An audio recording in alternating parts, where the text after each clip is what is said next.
नमस्कार प्रिय दर्शकों, कॉस्मिक लैब चैनल में आपका स्वागत है। आज का अपना वीडियो है लोकसभा चुनाव परिणाम 2024 के परिप्रेक्ष्य में। अब की बार किसकी सरकार, इसका ज्योतिष के आधार पर विश्लेषण करेंगे। 1 जून 2024 तक सभी 7 चरणों के चुनाव का समापन हो जाएगा और इसके बाद 4 जून 2024 को इन सभी चुनावों का परिणाम घोषित कर दिया जाएगा। देखिए दर्शकों, इस विश्लेषण में सबसे पहले यह देखेंगे कि मुख्य पार्टियों के पदाधिकारियों की कुंडली कैसी है। इसको बहुत ही संक्षिप्त में देखेंगे क्योंकि ज़्यादा विस्तार में देखेंगे तो वीडियो बहुत बड़ा हो जाएगा। वर्तमान प्रधानमंत्री नरेंद्र मोदी जी की कुंडली कैसी है यह देखेंगे और फिर 4 जून के दिन मुख्य पार्टियों के अध्यक्ष और मुख्य कार्यकर्ताओं का 4 जून का गोचर देखेंगे और फाइनल परिणाम प्राप्त करने की कोशिश करेंगे। सबसे पहले देखते हैं प्रधानमंत्री नरेंद्र मोदी की जन्म कुंडली। मोदी जी की वृश्चिक लग्न की कुंडली है। लग्न में लग्नेश मंगल और नवमेश चंद्रमा दोनों एक साथ स्थित हैं। यहाँ स्वराशि के मंगल वृश्चिक राशि में स्थित हैं। इससे पंच महापुरुष योग में से रोचक योग बन रहा है। साथ ही चंद्रमा स्थित होने से नीचभंग राजयोग भी बन रहा है। चंद्रमा और मंगल की युति के इस संयोजन को चंद्र मंगल योग कहा जाता है, जो किसी भी लाभकारी घर में होने पर पद, प्रतिष्ठा और नेतृत्व के लिए बहुत ही शुभ है और अपने लक्ष्यों को प्राप्त करने की इच्छा से केंद्रित और एक समर्पित कार्यकर्ता बनाती है। मंगल के साथ नवम भाव के स्वामी चंद्रमा भी विराजित होकर केंद्र त्रिकोण के संबंध से पाराश्री राजयोग बना रहे हैं। लग्नेश त्रिकोणेश के साथ हो तो यह ग्रह योग जातक को अति प्रसिद्ध, सौभाग्यशाली, दीर्घायु और आध्यात्मिक बनाता है।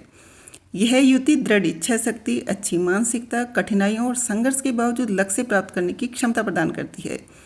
यानी कि मोदी जी के लग्नेश मंगल लग्न में बैठकर लग्न को बलवान बना रहे हैं। छठे भाव के स्वामी मंगल लग्न में बैठकर विरोधियों पर विजय प्राप्त करने वाला बना रहे हैं, इसलिए विरोधी कभी भी इनसे जीत नहीं पाएंगे। सप्तमें शुक्र दसम भाव में बैठकर इन्हें लोकप्रिय बना रहे हैं। चतुर्थ और दसम भाव पर शनि का प्रभाव इन्हें लोकतंत्र की शक्ति प्रदान कर रहा है, लोकतंत्र में इन्हें लोकप्रिय बना रहा है। पंचमेश और द्वितीय बृहस्पति केंद्र भाव में बैठकर लग्न को मजबूत बना रहे हैं और दसम भाव को भी प्रबल कर रहे हैं। एकादश भाव का सूर्य विपरीत परिस्थितियों में भी विजय दिलाने वाला, पंचम भाव का राहु हर समस्या की काट निकालने वाला बना रहा है। इस कुंडली में यह योग बहुत ही शुभ स्थिति में है। मोदी जी की जन्म कुंडली में एकादश स्थान में सूर्य और बुध की युति है, जिससे बुद्धाधिपत्य योग का निर्माण हो रहा है। इसलिए पीएम मोदी हमेशा एक लोकप्रिय नेता रहेंगे। साथ ही वह हमेशा मान सम्मान को प्राप्त करेंगे। ग्रहों की इस स्थिति के कारण मोदी जी की कुंडली में कई शुभ योग बन रहे हैं, जैसे गजकेसरी योग, केदार योग, रोचक योग, वैसी योग, भैरी योग, चंद्र मंगल योग, नीचभंग राजयोग, अमर योग, काल्ह योग, शंख योग, वरिष्ठ योग आदि। अब हम संक्षिप्त में सोनिया गांधी, राहुल गांधी, कांग्रेस के वर्तमान अध्यक्ष मल्लिकार्जुन खड़गे और बीजेपी के वर्तमान अध्यक्ष जेपी नड्डा जी की संक्षिप्त में कुंडली देखेंगे। चुनाव जीतना एक व्यक्ति की मेहनत नहीं है, बल्कि इसमें सभी की मेहनत का परिणाम होता है। जैसे यदि किसी घर में कोई अच्छे कार्य संपन्न होते हैं तो अपन घर में उनकी कुंडली उठाकर देखेंगे तो करीब करीब घर में सभी सदस्यों की अच्छी ग्रह स्थिति और गोचर की शुभ स्थिति होती है। अतः चुनाव जीतना एक व्यक्ति की मेहनत न होकर पार्टी का सामूहिक प्रयास होता है। अतः अपन इसे इस तरह से विश्लेषण करके फाइनल परिणाम प्राप्त करने की कोशिश करेंगे। अब सोनिया गांधी जी की कुंडली देख लेते हैं। इनकी कुंडली में मालव्य महापुरुष योग, बुद्धाधिपत्य योग, सुनफा योग, उभयचर योग, काहल योग, अमर योग, धन योग आदि शुभ योग बन रहे हैं। सोनिया गांधी जी की कुंडली कर्क लगन की है, जिसे कुशल राजनीतिकों का लग्न माना जाता है। लग्न में बैठा हुआ शनि जातक को कूटनीतिज्ञ तथा कुशल प्रशासक बनाता है। चंद्र कुंडली में पंचम भाव में विराजमान गुरु और शुक्र ने भी इन्हें राजनीति का पंडित बनाया है। यदि चर लग्न हो और गुरु शुक्र तथा शनि केंद्र में हो तो अंशावतार योग होता है। ऐसा जातक बहुत बड़ी शख्सियत होता है। 1998 में सोनिया गांधी जी ने जब कांग्रेस की कमान संभाली थी तब पार्टी की सियासी हालत कमज़ोर थी। सोनिया गांधी के नाम सबसे ज़्यादा समय तक कांग्रेस अध्यक्ष बने रहने का रिकॉर्ड है। 20वीं सदी के आखिरी सालों में पतन के गर्त में जाती दिख रही कांग्रेस में दोबारा जान फूंक कर उन्हें लगातार 10 साल तक देश की सत्ता में बैठाने का श्रेय भी सोनिया गांधी जी के नाम है। अब राहुल गांधी जी की जन्म कुंडली देख लेते हैं। राहुल गांधी जी की तुला लग्न की कुंडली है। कुंडली में शत्रु राशि के गुरु वक्री होकर लग्न में बैठे हैं और शनि से पीड़ित हैं। गुरु को ज्ञान का कारक कहा जाता है और इनका वक्री होकर पीड़ित होना किसी भी तरह की वस्तु, व्यक्ति एवं परिस्थिति के बारे में स्पष्ट बोध नहीं होने देता। यह जातक को अवास्तविक आदर्शवाद में व्यस्त रखता है। लग्नेश शुक्र का दसम भाव में बैठे होना समाज में उच्च स्थिति होना दिखाता है। ये मान सम्मान के लिए अच्छा योग है, पर यह शुक्र शत्रु राशि में बैठा है और मंगल और केतु से बने पाप कर्तृ योग में है। इसलिए अपेक्षित ऊंचाई पाने में यह दिक्कत और संघर्ष का सामना कराता है। किसी भी व्यक्ति को जीवन में ऊंचा उठने के लिए उसका भाग्य भाव का उसके साथ होना बहुत आवश्यक है। राहुल गांधी की जन्म कुंडली में नवम भाव शनि मंगल से पीड़ित हैं और तो नवमें पतन में यानी कि अष्टम भाव में बैठे हैं। यह जातक को एक निश्चित सीमा से आगे बढ़ने में सहायक नहीं है। राहुल गांधी जी की जन्म कुंडली में एक सकारात्मक योग है जो कि सप्तम भाव में नीच भंग राजयोग बना रहा है। तुला लग्न के लिए योग कारक शनि ग्रह बना रहे हैं। यह लग्न को दृष्टि देकर एक राजयोग बना रहे हैं। इसके अलावा भाग्याधिपति बुध अष्टम भाव में होकर कुंडली के उत्तरार्ध के जीवन में कमजोर स्थिति को प्राप्त कर रहा है, जो थोड़ा कठिनाइयों का सूचक भी है। साथ ही पंचम शनि जो जन्म पत्री का महत्वपूर्ण कारक ग्रह है और बौद्धिक क्षमता का मालिक भी है, वह सप्तम भाव में एक अस्थिर राशि में है, जो राहुल गांधी के बाल सुलभ अस्थिर अत्यधिक भावना प्रधान होने का सूचक है। क्योंकि शनि गुरु से दृष्ट है, गुरु भी चर राशि में पाया जा रहा है। यह गुरु एक कल्पनाशील और भावना प्रधान स्वभाव का परिचायक है तथा हमेशा काल्पनिक विचारों, अपनी योजनाएं आधारित करने वाले व्यक्ति का परिचायक है। ऐसे व्यक्तियों के अंदर धैर्य की कमी होती है, रिश्तों में भावनात्मक महत्ता की आकांक्षा ज़्यादा होती है। हालांकि ऐसे लोग अत्यधिक दिल के साफ होते हैं और कई बात छुपा नहीं पाते हैं। इनके अंदर बहुत ज़्यादा डिप्लोमेसी की कमी होती है। इस कारण राजनीति में सफल होने में इन्हें कठिनाई होती है। फिर भी 12वें घर का गुरु बहुत हद तक चीज़ें इन्हें विरासत में दे देता है, जिसके आधार पर आदमी अपना जीवन उसी विरासत को संभालने में लगा देता है, लेकिन खुद के दम पर व्यावहारिक रूप से इनकी स्थिति बहुत कमज़ोर है। अब मल्लिकार्जुन खड़गे जी की कुंडली देखेंगे। खड़गे जी की कन्या लग्न की कुंडली है। लग्नेश बुध दसम भाव में मिथुन राशि में स्थित होकर पंच महापुरुष योग में से भद्र योग बना रहे हैं और यह सप्तमेश बृहस्पति और नवमें शुक्र के साथ स्थित है। ये बहुत ही शुभ स्थिति है, इसलिए इन्होंने अपने राजनीतिक करियर में अच्छी जगह बनाई है और वर्तमान में कांग्रेस के अध्यक्ष हैं। इनकी कुंडली में तीसरे भाव के स्वामी और आठवें भाव के स्वामी मंगल 12वें भाव में स्थित होकर विपरीत राजयोग बना रहे हैं।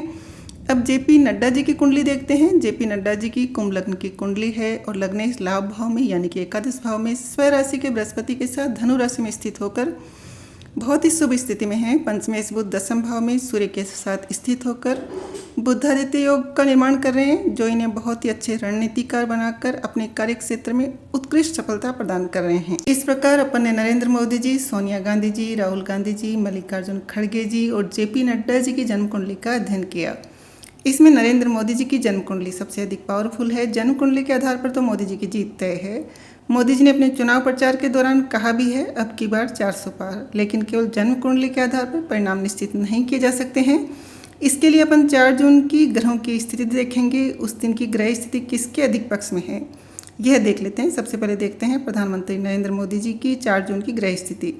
मोदी जी के उस दिन चंद्रमा और मंगल छठे भाव से गोचर करेंगे। यह बहुत शुभ स्थिति है। मोदी जी की पद प्रतिष्ठा में वृद्धि करेंगे, मनवांछित परिणाम प्राप्त कराने में सहायक होंगे। मोदी जी के बृहस्पति, शुक्र, सूर्य और बुध 7वें भाव से गोचर करेंगे। यह भी बहुत शुभ स्थिति है। राहु 5वें भाव से भ्रमण करेंगे, यह भी अच्छी स्थिति है। केतु 11वें भाव से भ्रमण करेंगे। यह सभी कार्यों में सफलता प्रदान करने वाले होंगे और देश विदेश में इनकी प्रसिद्धि में बढ़ोतरी करेंगे। इस प्रकार 4 जून को बृहस्पति, मंगल, चंद्र और केतु तो छप्पर फाड़ कर देने वाली स्थिति में हैं। सूर्य, बुध, राहु और शुक्र अच्छी स्थिति में हैं। मोदी जी के शनि का भ्रमण 4थे भाव से है, यह स्थिति थोड़ी कमजोर है। इस प्रकार अपन ने देखा मोदी जी की कुंडली में 9 में से 8 ग्रहों का गोचर उस दिन सकारात्मक है, केवल एक शनि नकारात्मक है। अतः मोदी जी फिर से सत्ता में आ रहे हैं। अब सोनिया गांधी जी की 4 जून की ग्रहों की स्थिति देख लेते हैं। सोनिया जी के बृहस्पति 12वें भाव से भ्रमण कर रहे हैं। शनि ग्रह 9वें भाव से, केतु 4थे भाव से भ्रमण करेंगे। यह ग्रहों की स्थिति निराशा प्रदान करने वाली है। इस प्रकार सोनिया जी को निराशा अधिक मिलेगी और आशा की किरण कम रहेगी।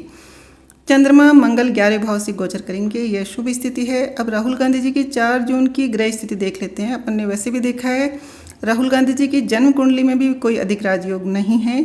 और अब 4 जून की राहुल गांधी जी की गोचर की कुंडली भी देख लेते हैं। राहुल गांधी जी के 6ठे भाव से बृहस्पति का भ्रमण है, यह अच्छी स्थिति नहीं है। साथ ही 4 जून को 5वें भाव से चंद्रमा गोचर करेंगे, 5वें भाव से मंगल गोचर करेंगे, यह भी अधिक शुभ स्थिति नहीं है। राहुल गांधी के सूर्य, बुध और शुक्र 6ठे भाव से भ्रमण करेंगे, यह स्थिति शुभ है। शनि 10वें भाव से भ्रमण करेंगे, यह भी स्थिति शुभ है।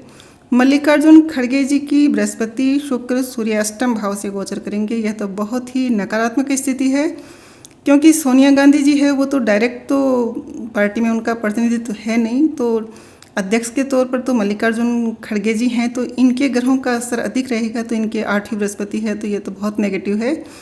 केतु 12वें भाव से भ्रमण करेंगे, यह भी एक नकारात्मक स्थिति है। शनि 5वें भाव से भ्रमण करेंगे, यह भी ज़्यादा अच्छी स्थिति नहीं है। चंद्रमा 7वें भाव से गोचर करेंगे, यह शुभ स्थिति है। और मंगल 7वें भाव से गोचर करेंगे, यह भी अधिक शुभ स्थिति नहीं है। इस प्रकार बहुत अच्छे चुनाव परिणाम की अपेक्षा नहीं की जा सकती है। अब जेपी नड्डा जी की उस दिन का गोचर देख लेते हैं। जेपी नड्डा जी के बृहस्पति 9वें भाव से गोचर करेंगे, यह भाग्य को प्रबल करने वाली स्थिति है और इन्हें अत्यधिक खुशी प्रदान करेगी। नड्डा जी के शनि का गोचर 6ठे भाव से है, यह भी बहुत शुभ स्थिति है। उनके कार्य की सभी जगह प्रशंसा होगी और इनका मन प्रसन्न रहेगा, यानी कि इनके अच्छे दिन आने वाले हैं। इस प्रकार अपन ने देखा मोदी जी की कुंडली में बहुत पावरफुल है, ग्रहों का गोचर भी बहुत शुभ स्थिति में है और जेपी नड्डा जी की कुंडली में भी गोचर बहुत अच्छा है। साथ ही चुनाव मतदान की तारीखें और नतीजों का दिन भी बीजेपी और एनडीए के लिए अनुकूल है। चुनाव परिणाम का दिन मोदी जी को भारी बहुमत के साथ तीसरी बार प्रधानमंत्री बनने का मौका प्रदान कर रहा है। देखिए दर्शकों, ये कुंडली विश्लेषण मैं गूगल पर प्राप्त जन्म तिथि और विवरण के आधार पर बता रही हूँ। जितना इस देवीय और वैज्ञानिक ज्योतिष ज्ञान को समझने की ईश्वर ने मुझे बुद्धि प्रदान की है, उसके आधार पर विश्लेषण कर रही हूँ। जब एग्जिट पोल गलत साबित हो सकते हैं, मौसम विभाग पर कितना खर्च किया जाता है, उनकी भविष्यवाणी भी गलत हो सकती है, तो यह भी एक गणना ही है। वो भी जब अपने पास सभी की जन्म तिथि भी गूगल से ली गई है, तो इसमें भी गलती हो सकती है। इंतजार करते हैं 4 जून का क्या परिणाम रहते हैं।